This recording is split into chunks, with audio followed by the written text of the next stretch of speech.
अस्सलाम वालेकुम students, I hope आप लोग खैरियत से होंगे। आज का हमारा टॉपिक रिकम्बिनेंट डीएनए है।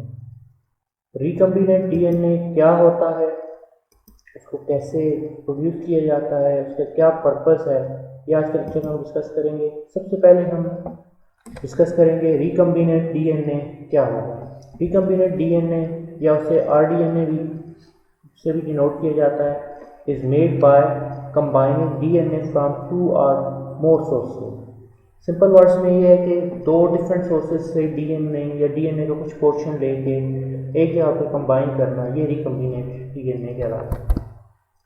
जैसे आपको पिक्चर में नज़र आ रहा होगा कि ये एक डीएनए प्लाज्मिड का डीएनए मॉलिक्यूल है, इसके अंदर कोई और फॉरेन जीन किसी और सोर्स से लाके इनकॉर्पोरेट कर दिया जाए तो ये प्लाज्मिड क्या होगा, रिकम्बिनेंट डीएनए मॉलिक्यूल बन जाएगा। यानी कि डीएनए मॉलिक्यूल के अंदर किसी और डीएनए से जीन्स की एडिशन जो है वो की जाती है, तो एडिशन के बाद जब सक्सेसफुली वो जीन उसमें इंसर्ट हो जाता है तो नया बनने वाला जो डीएनए का मॉलिक्यूल है वो रिकम्बिनेंट डीएनए। जैसे आपको यहाँ एग्जांपल में और क्लियरली नज़र आ रहा होगा कि जीन इंसर्ट किया जा रहा है, ठीक है, और जीन को इंसर्ट करने के लिए रिस्ट्रिक्शन एंडोन्यूक्लियस एंजाइम यूज होते हैं जो अटैचमेंट प्लेसेस क्रिएट करते हैं जिसके अंदर जीन इंसर्ट होना होगा। इस तरह जहाँ से जीन आना है वहाँ से जीन को कट करने के लिए ये रिस्ट्रिक्शन एंजाइम यूज होता है। यानी कि दोनों जिस साइड के ऊपर आकर उस जीन ने अटैच होना है उसकी क्लीवेज करने का काम रिस्ट्रिक्शन एंडोन्यूक्लियस एंजाइम करता है, कट करने का, और जिस सोर्स से जीन आ रहा है जहाँ से काट के लाया जा रहा है उसकी भी कटिंग करने के लिए, उसकी भी क्लीवेज करने के लिए ये रिस्ट्रिक्शन एंडोन्यूक्लियस एंजाइम अपना फंक्शन परफॉर्म करता है। और उससे हमारे पास जब ये एंजाइम अपना फंक्शन करके वो प्लेसेस क्रिएट करता है, जीन आपस में जब अटैच हो जाते हैं दोनों, तो अटैचमेंट के टाइम पे लाइगेज जो एंजाइम है वो उन अटैचमेंट पॉइंट्स को नए जीन और रिकम्बिनेंट डीएनए जिस डीएनए के पोर्शन बन रहा है न्यू जीन, वहाँ पे जो अटैचमेंट पॉइंट है उसको ज्वाइन करने के लिए लाइगेजेस जो हैं वो अपना फंक्शन परफॉर्म करते हैं। नेक्स्ट इसमें इंपॉर्टेंट चीज़ है रिस्ट्रिक्शन एंजाइम्स कौन कौन से हैं, क्या चीज़ होती है। Restriction enzyme also called restriction endonuclease, a protein produced by bacteria that cleaves DNA at specific site which are known as restriction site along the molecule. So simple words में restriction enzyme ऐसे enzyme हैं जो bacteria के अंदर ये protein produce होते हैं, bacterial species के अंदर ये पर्टिकुलर टाइप की प्रोटीन्स हैं, प्रोटीन टाइप एंजाइम हैं जो क्या करते हैं डीएनए के मॉलिक्यूल को स्पेसिफिक रिस्ट्रिक्शन साइट्स जो होती हैं स्पेसिफिक पॉइंट से डीएनए के मॉलिक्यूल को कट करने में हेल्प करते हैं। जैसे आपको यहाँ एग्जांपल नज़र आ रही होगी, यहाँ पे एक एंजाइम है ECOR1, एक एंडोन्यूक्लियस एंजाइम है जो इकोलाई से एक्सट्रैक्ट किया जाता है, उसकी स्ट्रेन है RY13, उससे ये एक्सट्रैक्ट किया जाता है और ये डीएनए के अंदर स्पेसिफिक पॉइंट्स के ऊपर क्लीवेज का काम करता है। आपको जैसे पिक्चर में नज़र आ रहा होगा कि इसमें दो डीएनए को कंबाइन करने जा रहे हैं, तो फर्स्ट डीएनए मॉलिक्यूल के अंदर ये एक स्पेसिफिक पॉइंट से कट करेगा दोनों स्ट्रैंड्स को, और इसी तरह उससे मिलता जुलता एक सीक्वेंस होगा दूसरे डीएनए मॉलिक्यूल के अंदर, उसके अंदर भी क्लीवेज करेगा। ये पहला मॉलिक्यूल है और ये दूसरा मॉलिक्यूल है, दोनों में दो डिफरेंट प्लेसेस पे दोनों को क्लीव करेगा। क्लीव करने के बाद यहाँ पे स्टिकी एंड बनते हैं दोनों में स्टिकी एंड जो बनते हैं ये फोर्थ स्टेप में जाके कंबाइन होते हैं, और ये जो एंजाइम है ये डीएनए में ऐसे पैलिंड्रोमिक सीक्वेंस ढूंढता है जो दोनों में सिमिलर होंगे, दोनों जीन्स में सिमिलर होंगे, दोनों डीएनए मॉलिक्यूल्स में सिमिलर होंगे। अब जो सिमिलर होंगे दोनों डीएनए मॉलिक्यूल्स में, तो वो उनको उस प्लेस से कट करेगा और उनके अंदर स्टिकी एंड का मतलब ये है कि ये डीएनए फ्रैगमेंट यहाँ से ज्वाइन हो सकते हैं, इनमें अपोजिट बॉन्ड्स मौजूद हैं, अपोजिट बेसिस मौजूद हैं। तो जब ये ज्वाइन होंगे रिकम्बिनेंट साइड्स आपस में जो स्टिकी एंड आपस में ज्वाइन होंगे तो लाइगेज एंजाइम इनमें यूनियन क्रिएट करेगा, इन्हें ज्वाइन करेगा, और उसके बाद ये जो मॉलिक्यूल बनेगा, ये डीएनए का जो मॉलिक्यूल होगा ये रिकम्बिनेंट डीएनए मॉलिक्यूल कहलाएगा। इसके बाद हम आगे मूव करेंगे, जो इंपॉर्टेंट चीज़ हम डिस्कस करने जा रहे हैं वो रिस्ट्रिक्शन साइट से रिलेटेड है। जैसे अभी मैं पिछली डेफिनेशन में डिस्कस कर रहा था, यहाँ पे मौजूद था कि एंडोन्यूक्लियस जो एंजाइम है, रिस्ट्रिक्शन एंजाइम, वो डीएनए मॉलिक्यूल को स्पेसिफिक साइट्स पे कट करता है। अब हर डीएनए में कुछ स्पेसिफिक साइट्स मौजूद होती हैं। डीएनए मॉलिक्यूल की रिस्ट्रिक्शन साइट्स क्या हैं, मैं आपको एक्सप्लेन करता हूँ। DNA molecule contains specific sequence of nucleotides which are recognised by restriction enzyme. Specific sites होती हैं और स्पेसिफिक टाइप के रिस्ट्रिक्शन एंजाइम इन साइट्स पे आते हैं, इन साइट्स को रिकॉग्नाइज करते हैं और दोनों एंड से इसे कट करते हैं।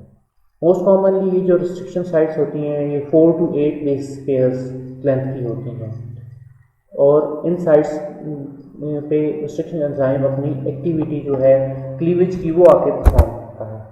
और ये रिस्ट्रिक्शन साइट्स होती हैं पैलिंड्रोमिक होती हैं, यानी कि पैलिंड्रोमिक वो नंबर आपने मैथ्स में पढ़े होंगे जो अगर एक डायरेक्शन से पढ़े जाएँ तो दूसरी डायरेक्शन में भी उसी तरह के होते हैं। पैलिंड्रोमिक सीक्वेंसेस की एक एग्जांपल यहाँ पे दी जा रही है। जैसे यहाँ पे है एक स्पेसिफिक सीक्वेंस है 5 से 3 एंड की तरफ अगर इसे रीड किया जाए तो ये आता है adenine, adenine, thiamine and thiamine. और इसी तरह दूसरे स्टैंड पे इसका अपोजिट सीक्वेंस होगा, वो भी बिल्कुल सिमिलर होगा, वो भी इसी तरह से रीड होगा 5 to 3 एंड।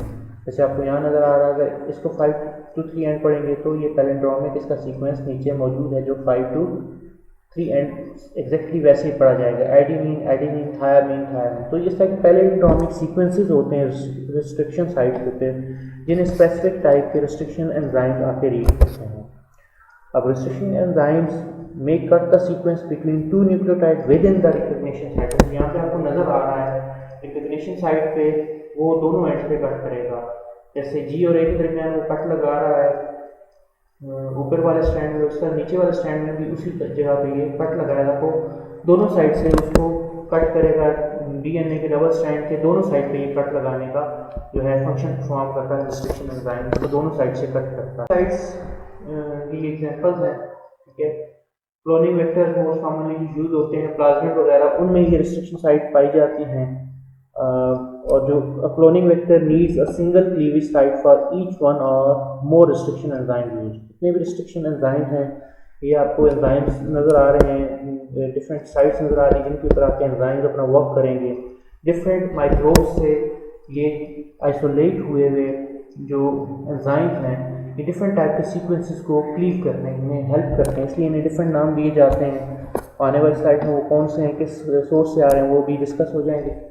तो प्लाज्मिड पे जैसे ओरिजिन ऑफ रेप्लिकेशन मौजूद होगा, सिलेक्टेबल मार्कर्स मौजूद होंगे जो वेक्टर्स होते हैं उनके अंदर। इसी तरह उसके ऊपर क्लीवेज के लिए रिस्ट्रिक्शन साइट्स मौजूद होंगी जहाँ एंजाइम रिस्ट्रिक्शन एंजाइम आके अपना फंक्शन परफॉर्म करेगा। एग्जांपल्स ऑफ रिस्ट्रिक्शन एंजाइम में आप डिस्कस करते हैं, ये डिफरेंट टाइप के एंजाइम्स हैं। इको R1 है, हिंद है, बाम HI और इसका डिफरेंट टाइप के ये मौजूद हैं। तो ये इनके सोर्सेज क्या हैं ये डिस्कस करना चाहूँगा। ये एंजाइम कहाँ से आते हैं, कुछ हैं टोटल जो एंजाइम रिस्ट्रिक्शन एंजाइम हैं, जैसे कुछ एग्जांपल यहाँ पे मैंने कोट की हैं। तो फर्स्ट वाला जैसे है इको R1 है, ये इकोलाई RY13 से आइसोलेट होता है। हिंद 3 जो है ये हीमोफिलस इन्फ्लुएंजा RD से आइसोलेट होने वाला एंजाइम है। और इस तरह नीचे जो आखिरी वाला है SMA1 जो है ये सीरिशिया मॉर्केंसेंसिस से आइसोलेट होने वाला एक एंजाइम है। अब ये डिफरेंट टाइप के जो एंजाइम हैं ये डिफरेंट टाइप की रिकग्निशन साइट्स जो क्लीवेज साइट्स हैं, जो रिस्ट्रिक्शन साइट्स हैं, उनको रिकग्नाइज करते हैं। जो इको R1 है वो हमेशा जो फर्स्ट क्लीवेज साइट आपको नज़र आ रही होगी एडेनिन थायामीन वाली, इसको लोकेट करता है और इसमें क्लीवेज करता है। वाल सेकंड वन जो है ये एडेनिन गुआनिन साइटोसिन थायामीन का एक ग्रुप है, इसमें एडेनिन और एडेनिन के दरमियान कट करता है। और ये डिफरेंट टाइप की जो है इसमें एग्जांपल्स दी हुई हैं, डिफरेंट प्लेसेस पे कट करते हैं। अब नेचर ऑफ कट यहाँ डिस्कस करना चाहूँगा कि रिस्ट्रिक्शन एंजाइम जब इन साइट्स पे आके एक्ट करते हैं तो ये डिफरेंट टाइप के कट जनरेट करते हैं। ये जो आपको नज़र आ रहा है स्टिकी एंड वाले जितने भी हैं शुरू में, ये जितने भी कट लगेंगे, जिन जिन सीक्वेंसेस को यहाँ से कट किया जाएगा, इनके अंदर रिकम्बिनेशन पॉसिबल है। वाइल जो ब्लंट होते हैं इनमें रिकम्बिनेशन की पॉसिबिलिटी नहीं होती। जहाँ से कट लग जाता है वहाँ से दोबारा यूनियन की पॉसिबिलिटी नहीं रहती, क्योंकि इसमें ओवरलैपिंग पोर्शन नहीं रहते। सो ब्लंट एंड जो होते हैं वहाँ पे रिकम्बिनेशन नहीं होता, तो रिकम्बिनेशन जनरेट होती है स्टिकी एंड से। स्टिकी एंड के लिए ये 4 टाइप के आपको एंजाइम यहाँ नज़र आ रहे हैं। इसके अलावा भी हैं जो स्टिकी एंड जनरेट करते हैं। तो स्टिकी एंड वो होंगे जहाँ पे दोबारा से बॉन्डिंग हो सकती है, नया जीन आके अटैच हो सकता है, और ब्लंट एंड्स के ऊपर नया जीन आके अटैच नहीं होता, इसलिए इसे ब्लंट एंड कहते हैं। उसमें ज्वाइनिंग नहीं हो सकती, इसमें दोबारा से अटैचमेंट नहीं हो सकती। और स्टिकी एंड पे ज्वाइनिंग के बाद लाइगेज अपना काम करते हैं और ये रिकम्बिनेशन का प्रोसेस कंप्लीट होता है। इसके बाद आते हैं हम generation of recombinant DNA molecule. कैसे रिकम्बिनेंट डीएनए मॉलिक्यूल जनरेट होते हैं। जैसे आपको यहाँ नजर आ रहा है बैक्टीरियम सेल है, बैक्टीरियल सेल के अंदर बैक्टीरियल क्रोमोसोम और प्लाज्मिड मौजूद है। प्लाज्मिड क्योंकि एज अ वेक्टर के तौर पर वर्क करता है, तो जिस सेल से आप जीन लेना चाह रहे हैं उससे आइसोलेट करेंगे और प्लाज्मिड के अंदर इनकॉर्पोरेट करेंगे। अब इनकॉर्पोरेट करने के लिए एंडोन्यूक्लियस एंजाइम जो है वो आता है और वो रिस्ट्रिक्शन साइट्स के ऊपर आके डीएनए को कट करता है। दोनों में जो मौजूद हैगा वेक्टर और दूसरा जो ओरिजिनल एक ऑर्गेनिज्म से आप जीन एक्सट्रैक्ट कर रहे हो, दोनों में कट करेगा, स्टिकी एंड जनरेट करेगा। अब इन स्टिकी एंड पे फॉरेन डीएनए आपका मॉलिक्यूल आके अटैच हो सकता है, जिसे लेटर ऑन लाइगेज एंजाइम आके क्या करता है, उसके जो पॉइंट्स हैं उनके अटैचमेंट को कंप्लीट करता है, जो उनमें जो आखिरी फाइनल उसकी ज्वाइनिंग है उसको कंप्लीट। और इस तरह हमारे पास जो एक कम्बिनेशन आता है, एक रिकम्बिनेंट डीएनए मॉलिक्यूल के तौर पर सामने आ गया। तो सोर्स का मैंने एज ए कॉपीराइट के तौर पर नीचे दे दिया है, ये देख लीजिएगा आप लोग। नेक्स्ट हम ये प्रोसेस आपने अंडरस्टैंड कर लिया है। नेक्स्ट हम मूव करते हैं benefits of recombinant DNA molecule की तरफ। फर्स्ट जो बेनिफिट है, molecules of DNA from 2 different species inserted into a host organism to produce new genetic combination that are of value to। अब ये डिफरेंट तरह के 2 डिफरेंट टाइप के species के जीन हम होस्ट ऑर्गेनिज्म के अंदर इंसर्ट करने के लिए कंबाइन कर सकते हैं, जो हमें डिफरेंट फील्ड में हेल्प करते हैं। फर्स्ट ऑफ ऑल साइंसेस में वो बहुत हेल्पफुल हैं। सेकेंडली मेडिसिन फील्ड में ये जो रिकम्बिनेंट डीएनए टेक्नोलॉजी काफ़ी हेल्पफुल है, मेडिसिन की प्रोडक्शन में हेल्प करती है। एग्रीकल्चर फील्ड में रिकम्बिनेंट टेक्नोलॉजी यूज़ करके हम डिफरेंट टाइप के मॉडिफिकेशन लेके आते हैं जीनोम में, और क्रॉप्स की जो इम्प्रूवमेंट है उसमें पार्ट प्ले करते हैं। स्पेशली इससे बनने वाले जो एक ऑर्गेनिज्म है, जेनेटिकली मॉडिफाइड ऑर्गेनिज्म डेवलप किए जाते हैं, जीएमओ, जो आप एक नेक्स्ट लेक्चर में आपसे डिस्कस किए जाएंगे। और लास्टली इंडस्ट्री के अंदर अब डिफरेंट टाइप की इंडस्ट्री है, इसमें कॉटन इंडस्ट्री है, तो वो उसका लिंक कॉटन का एग्रीकल्चर फील्ड से है, तो उनकी प्रोडक्शन के लिए या और जो रॉ मटेरियल इंडस्ट्री को रिक्वायर है, वहाँ जो भी गोल है ऑर्गेनिज्म का, लिविंग ऑर्गेनिज्म का, उन ऑर्गेनिज्म की इम्प्रूवमेंट की जाती है by using the recombinant DNA technology. Applications of recombinant DNA technology कहाँ पे हैं, किस तरह ये अप्लाई होता है। तो सबसे पहले क्रॉप इम्प्रूवमेंट में डिस्टेंट हाइब्रिडाइजेशन में हेल्प करता है हमारे। डिस्टेंट हाइब्रिडाइजेशन टेक्निक है क्या? डिस्टेंट हाइब्रिडाइजेशन में होता है कि हाइब्रिडाइजेशन का बेसिकल प्रोसेस होता है कि जो डिफरेंट स्पीशीज़ हैं, क्लोजली रिलेटेड स्पीशीज़ प्लांट्स की या एनिमल्स की, उनके डिज़ायरेबल कैरेक्टर्स को ऑफस्प्रिंग्स में कंबाइन किया जाता है on the basis of different characters, जो भी उनके अंदर फिनोटिपिक या जो उनके कह सकते हैं फिजियोलॉजिकल फैक्टर्स हैं, उनको कंबाइन किया जाता है using the simple hybridization technique.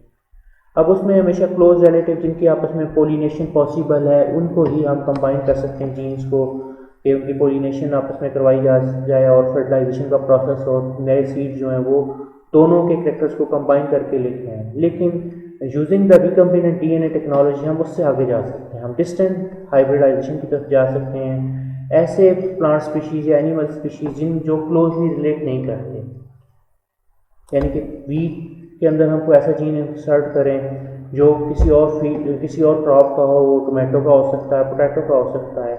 तो वीट और टोमेटो या पोटैटो जो हैं ये क्लोज रिलेटिव नहीं है, ये डिस्टेंट रिलेटिव बनते हैं।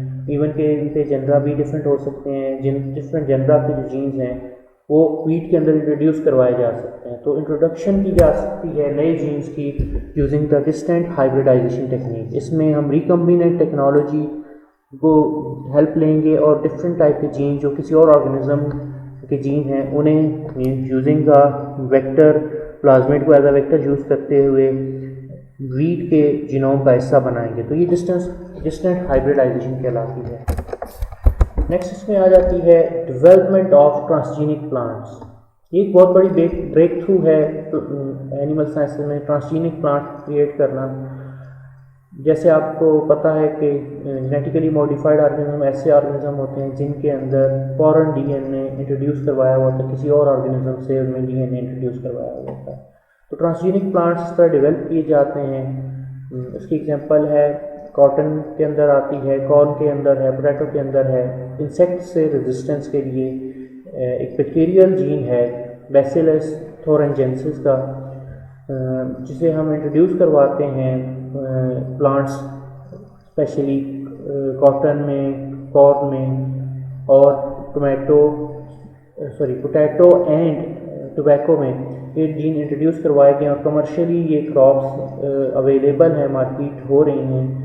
उनके अंदर बैक्टीरियल जीन इंट्रोड्यूस करवाया जाता है और बैक्टीरियल जीन अपनी प्रोडक्ट जो है एक स्पेसिफिक टाइप का एंडोटॉक्सिन प्रोड्यूस करता है और वो प्लांट की पूरी बॉडी में मौजूद होता है। इंसेक्ट्स वगैरह जब आके उन प्लांट्स को खाते हैं तो वो प्रोटीन इंसेक्ट्स के लिए डैमेजिंग इफेक्ट रखती है, पॉइजन के तौर पर वर्क करती है। जो इंसेक्ट्स उन प्लांट्स को खाता है उसकी डेथ हो जाती है। सो ये जो टेक्निक है जीन ट्रांसफ़र की, रिकम्बिनेंट डीएनए टेक्नोलॉजी को यूज़ करते हुए, ये एक बहुत इंपॉर्टेंट ब्रेक थ्रू है क्रॉप इम्प्रूवमेंट के लिए, जो डिफरेंट सेक्टर्स में यूज़ हो रहा है, डिफरेंट क्रॉप्स में यूज़ हो रहा है। इसके बाद एक और इम्पॉर्टेंट जो डेवलपमेंट है वूट नोड्यूल्स हैं सीरियल क्रॉप्स, वो तो डेवलप मौजूद होते हैं नोड्यूल क्रॉप्स के अंदर, लेकिन सीरियल क्रॉप्स के अंदर इन नोड्यूल्स की फॉर्मेशन जो है डेवलपमेंट करना एक नया आउटकम है जो रिकम्बिनेंट डीएनए टेक्नोलॉजी से अचीव किया जा सकता है।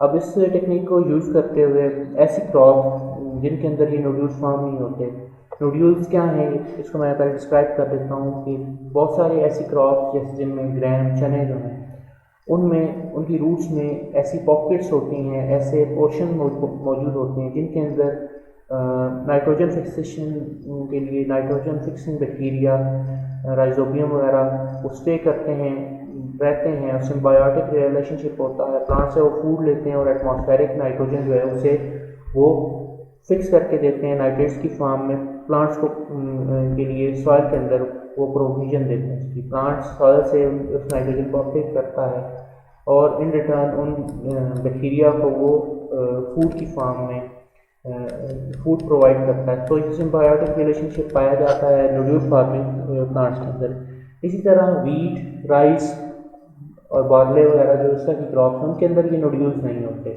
तो रिकम्बिनेंट डीएनए टेक्नोलॉजी यूज़ करके उनके अंदर ये नोड्यूल फार्मिंग जो कैपेबिलिटी है उसे इंट्रोड्यूस करवाया जा रहा है क्रॉप इम्प्रूवमेंट के लिए, ताकि वो प्लांट्स खुद सस्टेन कर सकें, खुद वो नोड्यूल फॉर्म कर सकें और इससे उनकी प्रोडक्शन बेहतर होती है और एटमॉस्फेरिक नाइट्रोजन फिक्सेशन से सॉइल की हेल्थ में भी बेहतरी आती है। लास्ट जो इसमें अचीवमेंट है वो डेवलपमेंट ऑफ C4 प्लांट्स है।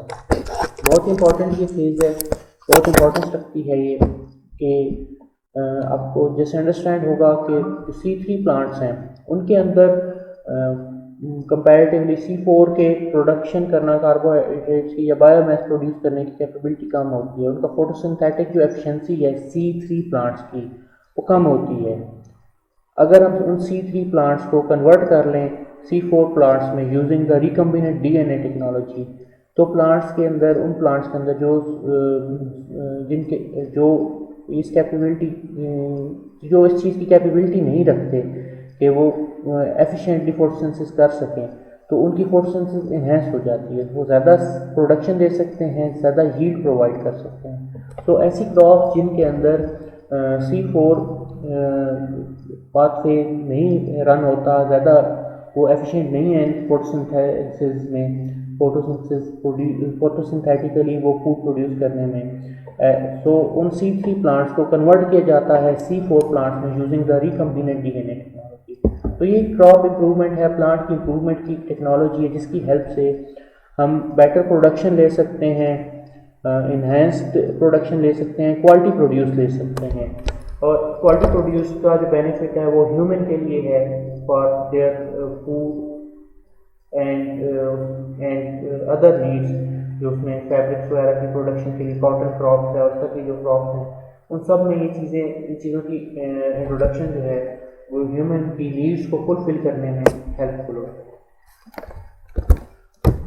यहाँ तक हमारा लेक्चर था रिकम्बिनेंट डीएनए टेक्नोलॉजी का। बाकी जो इससे रिलेटेड चीज़ें हैं वो हम आने वाले लेक्चर में डिस्कस करेंगे। नेक्स्ट लेक्चर तक के लिए अल्लाह हाफिज़, फ़ी अमानिल्लाह।